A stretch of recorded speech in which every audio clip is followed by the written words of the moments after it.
Estamos de volta e olha só, com o crescimento cada vez maior da proteína animal, a suplementação mineral do rebanho é uma técnica cada vez mais auxiliar dos pecuaristas. Ela procura corrigir deficiências nutricionais do rebanho. Mas você sabe como utilizar a suplementação mineral? No programa de hoje a gente traz uma entrevista com o doutor e pós-doutor Antônio Ferriani Branco. Ele vai falar um pouco sobre como utilizar essa técnica e a forma correta de adequá-la ao seu rebanho. Vamos ver. Olá, gente. Estamos recebendo aqui, né, o doutor, pós-doutor, mestre também, doutor Antônio Ferriani Branco, que, aliás, está até fora do país, mas aceitou o nosso convite do painel ADES para falar um pouco desse tema, né, sobre a questão da suplementação mineral, da importância. Olá, doutor, muito obrigada, tá? Bom dia, Tadeu, também. Bom dia para todos vocês. É um prazer falar com vocês, Liana. Bom dia, Liana. Bom dia, doutor Branco. Prazer. Bom dia para todos. Bom dia, Tadeu. Doutor, em um tempo, né, em que cada vez mais os ciclos pecuários estão mais curtos, né, a suplementação mineral se tornou esse aliado importante do pecuarista. E aí eu queria que o senhor falasse, de acordo com a sua experiência vasta de atuação, tanto no gado de corte como no gado leiteiro, de que forma a suplementação mineral ela extrai o que há de melhor, né, na questão aí do gado, né? Olha, a suplementação mineral, ela é uma das práticas básicas mais importantes para a produção tanto de gado leiteiro como gado de corte. Por quê? Porque os minerais são fundamentais, essenciais para muitas centenas de funções no organismo animal. E nós sabemos que, de forma geral, as pastagens, principalmente em condições de pastagem, né, onde o gado é criado a campo, nós sempre encontramos deficiências, né? E elas precisam ser corrigidas, obviamente, para que a gente possa ter o melhor desempenho desses animais, tanto de animais de corte, como gado leiteiro criado a pasto. Quando nós falamos de animais produzidos mais intensivamente, né, nós já fazemos uma dieta que nós denominamos normalmente de dieta total. Então, aí a gente já faz todas as correções.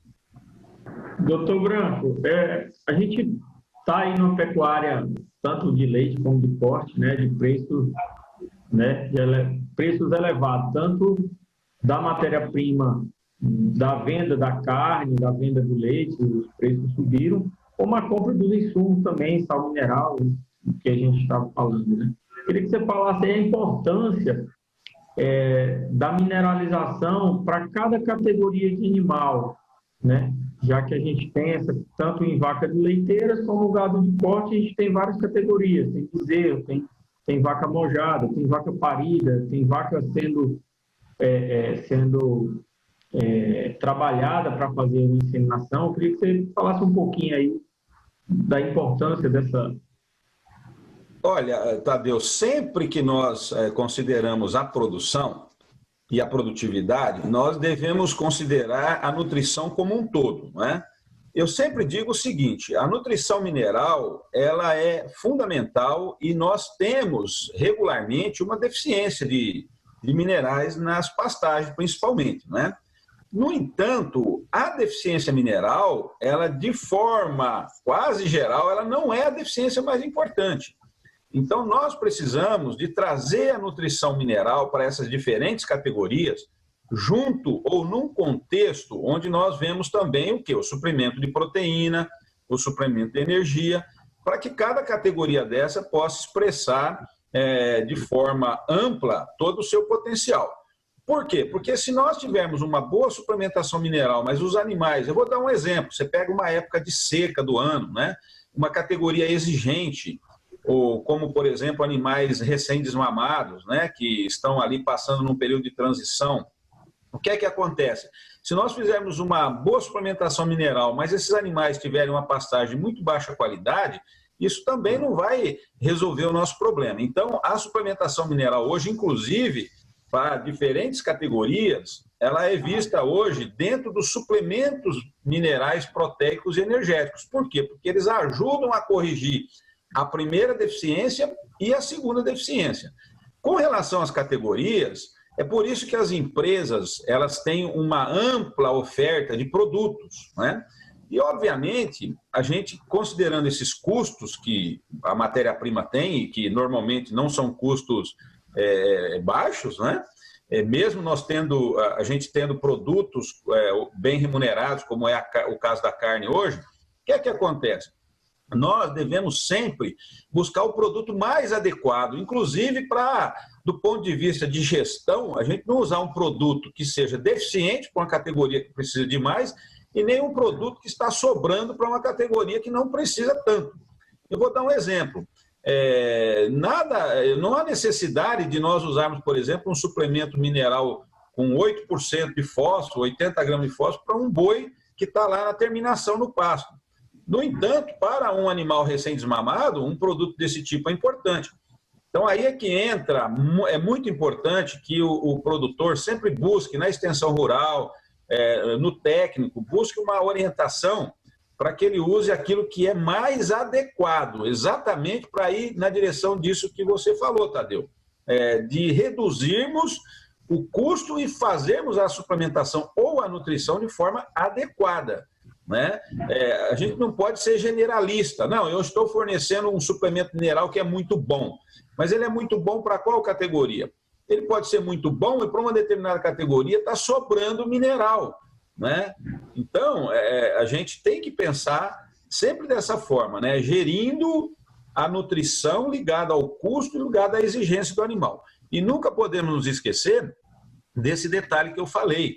A nutrição mineral, apesar dela ser uma premissa básica para nós produzirmos, na maior parte das vezes, a nossa deficiência, a deficiência que nós temos que corrigir, ela está mais ligada à proteína ou até à energia, né? O NDT, aquilo que o animal precisa para poder crescer. Né? E aí o mineral vai entrar para quê? Porque senão ele vai faltar e ele precisa estar presente também. Doutor Ferriani, quais são esses suplementos minerais mais usados no Brasil? E qual é a sua opinião sobre o que muitos dizem, que os suplementos são todos iguais, né? Você tem essa mesma opinião? Olha, os suplementos não são todos iguais. Isso aí é um mito que tem que ser derrubado. Por quê? Porque nós temos empresas, técnicos e técnicos, matérias-primas e matérias-primas. Tudo isso está envolvido nesse universo, né? Nós temos as empresas, nós sabemos que no Brasil nós temos muitos empresários sérios, mas nós também temos empresários que não são tão sérios assim. Isso aí é uma realidade que todo mundo conhece. Com relação a técnicos também, nós temos técnicos que têm mais conhecimento, que têm mais prática de campo, que estão lá numa determinada empresa, então eles têm uma condição mais favorável para desenvolver um determinado produto. E nós temos matérias-primas e matérias-primas. Eu posso usar, por exemplo, carbonatos, óxidos, sulfatos, mineral orgânico, então tem várias opções. Aí a empresa ela vai ter que, junto com o técnico, que deve conhecer o que está fazendo, desenvolver produtos que estão qualificados, tanto do ponto de vista da nutrição como da qualidade, para poder suprir a demanda de nutrientes daquela determinada categoria. Então, se eu desenvolvo um produto para vaca de cria, por exemplo, ou para vacas leiteiras em produção, eu tenho que ter foco na qualidade, no bom balanceamento do produto, porque senão não vai funcionar. Né? E não são todos iguais. Isso aí é um mito que precisa ser derrubado. Doutor Branco, realmente você tocou num ponto que a pecuária, tanto de leite como de corte, a gente ainda se depara, como técnico, se depara com algumas situações como essa. Produtor usando sal branco, produtor fazendo essa mistura de forma errada, como você citou aí. E assim, e como você falou, tem alguns produtores também que ainda usam o velho super triplo, calcário, né? E acha que está misturando aquele produto na fazenda e está tendo uma grande vantagem. E a gente sabe que o aproveitamento é mínimo, né, em relação aos outros produtos das empresas. O gado leiteiro realmente é bem mais fácil a gente manejar, né, trabalhar com essas categorias, essas divisões, né, ajustar proteína, ajustar NDT. Mas no gado de corte é um pouco mais complicado, né? Porque às vezes o produtor tem lá seu lote de vaca parida, tem lá seu lote de vacas prenhes e tem o lote de bezerro desmamado.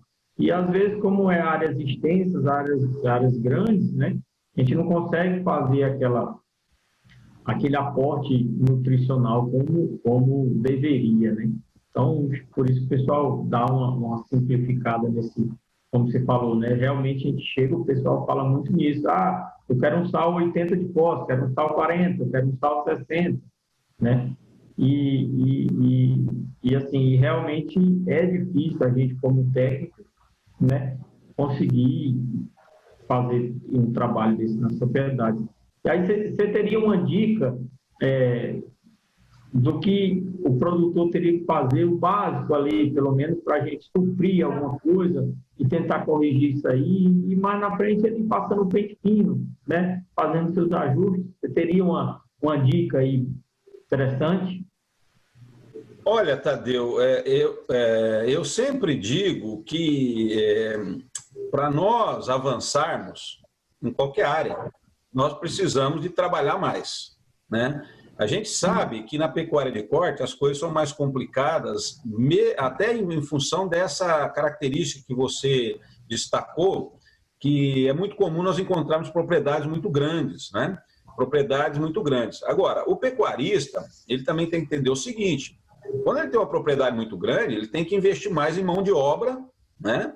Ele tem que ter gente mais qualificada para poder fazer esse trabalho a campo com ele, e ele às vezes acha que isso vai ter um custo. Na realidade, isso vai ser uma economia. Por quê?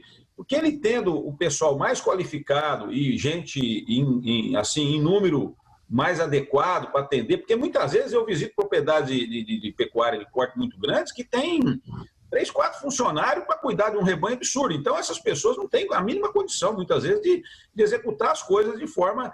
aí começa o quê? Começa por aquilo que é mais problemático. É um animal que está doente, é uma vacina, é isso, e a gente sabe que muitas vezes o suplemento mineral vai sendo deixado de lado, né? É muito comum a gente passar em propriedades que o pecuarista fala: não, aqui eu mineralizo todo o meu gado. Aí você vai rodar os pastos, chega lá, você encontra os coxos todos vazios, não tem sal.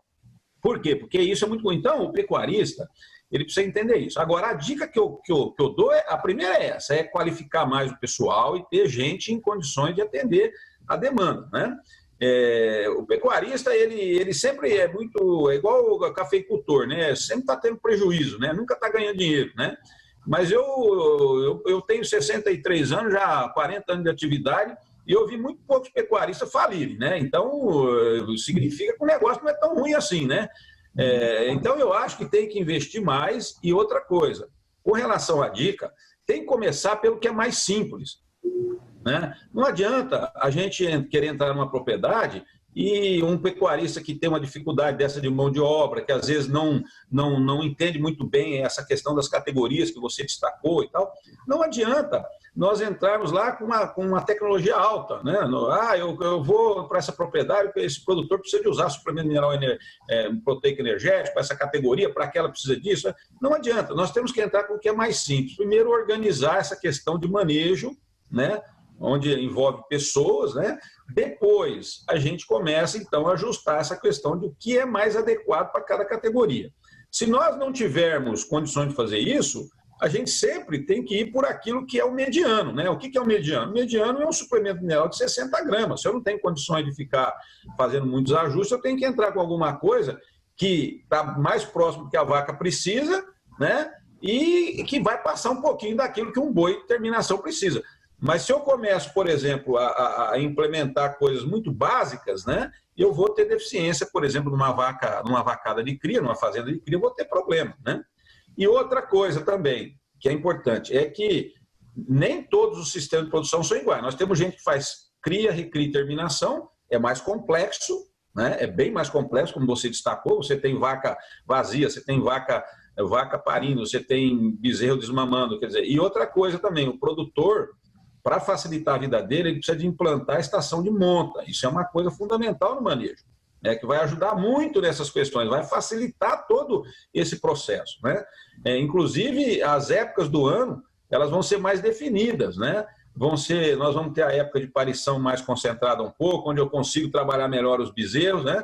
Eu vou ter a época de reprodução, onde eu tenho as vacas mais concentradas, eu posso trabalhar com um produto mais específico, né? Então, essas coisas, a nutrição, ela não está separada do manejo, da sanidade, não está separada, ela tem que estar junto, porque senão a gente não consegue, é exatamente isso que você falou, a gente não consegue resolver, né? Por quê? Porque você tem aquela parafernália de situações e que não tem como solucionar. Então tem que começar pelo mais básico, melhorar o manejo, preparando mais a mão de obra, né? Começar a trabalhar a questão de estação de monta para reduzir as épocas das atividades de manejo, trabalhar com um produto, começa pelo mais simples, não adianta querer colocar numa propriedade que tem tantas dificuldades, colocar uma tecnologia muito evoluída, você tem que começar pelo mais simples, né? Então isso normalmente é a recomendação que eu dou, né? E depois, com o tempo, a gente vai acomodando as coisas, né? Porque é assim que se diz, né? O andar da carruagem é que as abóboras vão se acomodando, não adianta querer fazer tudo de uma vez, né? Isso não funciona. Doutor Ferriani, a gente está aqui na região norte-nordeste, a gente tem um clima mais seco, né? A maior parte do ano. Tem algum momento nesse período do ano que a suplementação mineral ela pode ser descartada, né? Ela pode não ser utilizada? E a outra pergunta que eu queria fazer é quais são as principais problemas, as consequências, né, de um pecuarista não fazer essa suplementação, né? Quais são os prejuízos para o rebanho? Veja bem, Eliana, na época seca do ano, em qualquer região do Brasil, eu costumo dizer o seguinte, se o pecuarista não tem pasto, nem em quantidade, nem em qualidade, dificilmente a suplementação mineral que ele vai fazer alguma diferença, né? Então, a primeira coisa que o pecuarista precisa de fazer é o seguinte, ele precisa trabalhar para ter pastagem, uma pastagem pelo menos o mínimo suficiente para manter os animais que ele tem. E aí a suplementação mineral ela é indispensável. Quando nós pensamos em época seca do ano, se houver pastagem em quantidade, mas não tem qualidade, a suplementação mineral pode vir acompanhada de um suplemento mineral proteico, que vai melhorar muito a condição do rebanho. Quando nós pensamos em consequências da falta da suplementação mineral, aí nós temos várias áreas que acabam trazendo grandes problemas para o produtor. Nós temos piora nos índices de reprodução, todos eles, índice de gestação ou taxa de gestação, taxa de natalidade. Depois nós temos um problema maior com a saúde dos bezerros mais fracos, bezerros mais suscetíveis à doença, porque o sistema imunológico ele precisa de minerais. Depois nós temos com relação aos animais que estão em crescimento, menor taxa de ganho, menor produção por hectare. Então, é uma cadeia que vai sendo construída e que vai trazendo prejuízo, né? E aí nós ficamos estacionados naquela produção de leite tão baixa por hectare e produção de carne tão baixa por hectare. Porque a produção que importa para nós não é a produção por animal. Muitos pecuaristas estão ligados a esse negócio ainda de produção por animal. Nós temos que pensar como produtor de milho e de soja. Produção por hectare. Quanto que eu produzo por hectare? E aí, tudo isso vai redundar numa produção baixa, né? Baixa taxa de natalidade, taxa de nascimento, bezerro mais suscetível à doença, um gasto maior com medicamentos, com veterinário, menor taxa de ganho, menor produção por hectare, menor produção de leite. Então, basicamente é isso. Tem alguns produtos aí, minerais que estão aparecendo no mercado, que eles usam melaço, né, em vez do sal branco, como veículo ali de condução. Tem alguma vantagem, alguma desvantagem da mineralização convencional que a gente já vem usando? O que você acha disso? Olha, Tadeu, esses que nós chamamos de baixa umidade, suplementos minerais com baixa umidade, onde nós temos inclusive o melaço junto, eles são produtos bons, né? São produtos normalmente mais caros. Então, o produtor, na realidade, se ele comprar de uma empresa idônea, uma empresa que tem tecnologia para fazer um produto de qualidade, ele vai estar adquirindo uma tecnologia. Só que eu acho que para o produtor que está num nível mais baixo, mais básico, ele deveria buscar primeiro a suplementação mineral tradicional para que ele possa, né, aprender a trabalhar com a nutrição e depois sim ele passa para um produto com mais tecnologia.